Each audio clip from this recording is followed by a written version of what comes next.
Break के बाद एक बार फिर से आप सभी का बहुत बहुत स्वागत है। रुक कर लेते हैं एक बड़ी खबर की तरफ। सुप्रीम कोर्ट अब नहीं करेगा सुनवाई।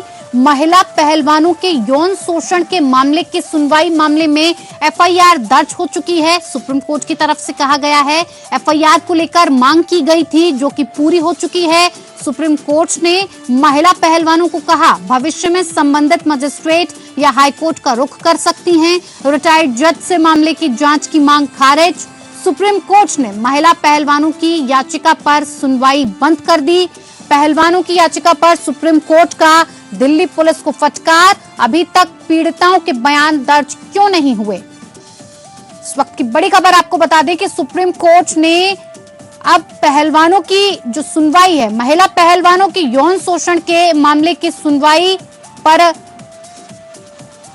नहीं करेगा। सुप्रीम कोर्ट अब इस मामले की सुनवाई नहीं करेगा। महिला पहलवानों के यौन शोषण के मामले की सुनवाई मामले में एफआईआर दर्ज हो चुकी है। इसी पर ज्यादा जानकारी के साथ हमारे संवाददाता विवेक सिंह चंदेल हमारे साथ बने हुए हैं। विवेक, सुप्रीम कोर्ट अब इस मामले की सुनवाई नहीं करेगा। सुप्रीम कोर्ट का कहना है कि जो एफआईआर का मामला था, एफआईआर दर्ज करने को कहा था, एफआईआर दर्ज हो चुकी है। क्या कुछ पूरा जानकारी इससे जुड़ी हुई? दरअसल जो याचिका दाखिल की गई थी सुप्रीम कोर्ट में, उस सुप्रीम कोर्ट में याचिका दाखिल करते यही कहा गया था कि दिल्ली पुलिस इस मामले में कोई एफआईआर दर्ज नहीं कर रही है, इस वजह से सुप्रीम कोर्ट उसके लिए निर्देश जारी करे।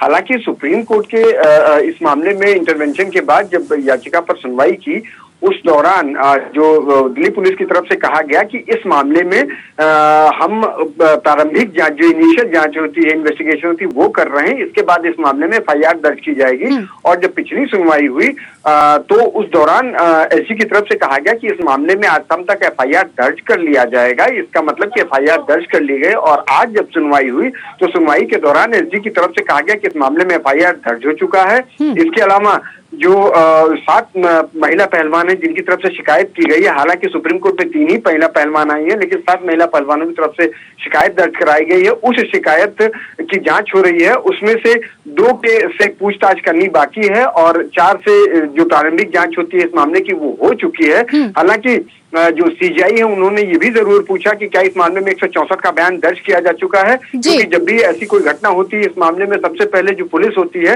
जांच के लिए, जब भी इसमें मामला दर्ज करती है तो मामला दर्ज करने के बाद 164 का बयान दर्ज किया जाता है, जिसके बाद आगे की कार्रवाई शुरू होती है। तो इस पर एसजी ने कहा कि इस मामले में 164 का बयान फिलहाल नहीं दर्ज किया गया है, लेकिन उसके लिए समय मांगा गया है। जैसे ही होगा हम उसमें 164 का बयान दर्ज करेंगे। आज सुनवाई के दौरान ब्रिजभूषण की तरफ से वरिष्ठ वकील हरी साल्वे पेश हुए।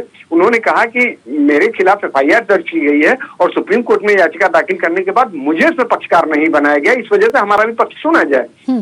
इसके अलावा जो पहलवानों की तरफ से जो दीपेंद्र हुड्डा वकील थे, उन्होंने अपनी दलील रखी और ये कहा कि जो दिल्ली पुलिस है उसकी तरफ से कोई कार्रवाई नहीं की जा रही है।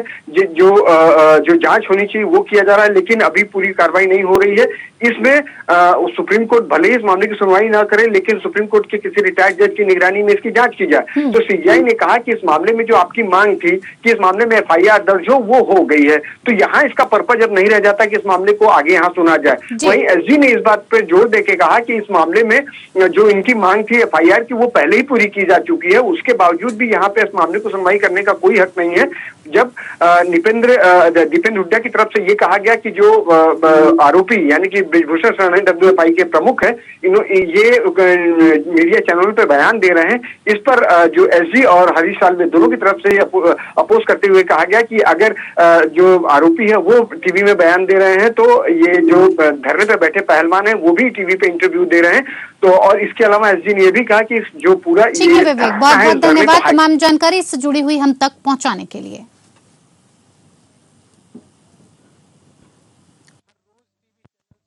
के विक्टिम्स की आइडेंटिटी डिस्क्लोज कर रहा है, जबकि सुप्रीम कोर्ट का ऑर्डर है कि विक्टिम्स की आइडेंटिटी डिस्क्लोज नहीं होगी। इस बारे में किसी रिटायर्ड सुप्रीम कोर्ट जज के तहत या रिटायर्ड हाई कोर्ट जज के तहत एक मॉनिटरिंग होनी चाहिए। सारी बात सुनने के बाद सुप्रीम कोर्ट ने कहा कि आपकी प्रेयर सिर्फ एफआईआर दर्ज करने की थी। इसके अलावा हमें लगा कि आपको सिक्योरिटी की जरूरत है तो सिक्योरिटी की हमने डायरेक्शन दे दी। इसके बावजूद भी अगर आपका कोई ग्रीवेंस है तो उसके लिए आप दिल्ली हाईकोर्ट जा सकते हैं या मैजिस्ट्रेट के पास जा सकते हैं। और उन्होंने ये बात कह के इस प्रोसीडिंग्स को क्लोज कर दिया। सर, क्यों लगता है आपको कि मॉनिटरिंग की जरूरत है? क्या चीजें, कल भी कुछ डेवलपमेंट हुआ, क्यों लग रहा है कैसे? मॉनिटरिंग की जरूरत इसलिए है, पहले वो कंप्लेंट नहीं लेना चाहती थी दिल्ली पुलिस, फिर वो एफआईआर नहीं दर्ज करना चाहती थी, फिर वो कंप्लेनेंट्स की स्टेटमेंट नहीं लेना चाहती थी। और ये जब हो रहा है जब सुप्रीम कोर्ट में मैटर पेंडिंग है। अब जब सुप्रीम कोर्ट ने मैटर डिस्पोज ऑफ कर दिया है तो आप सब अंदाजा लगा सकते हैं क्या होने वाला है।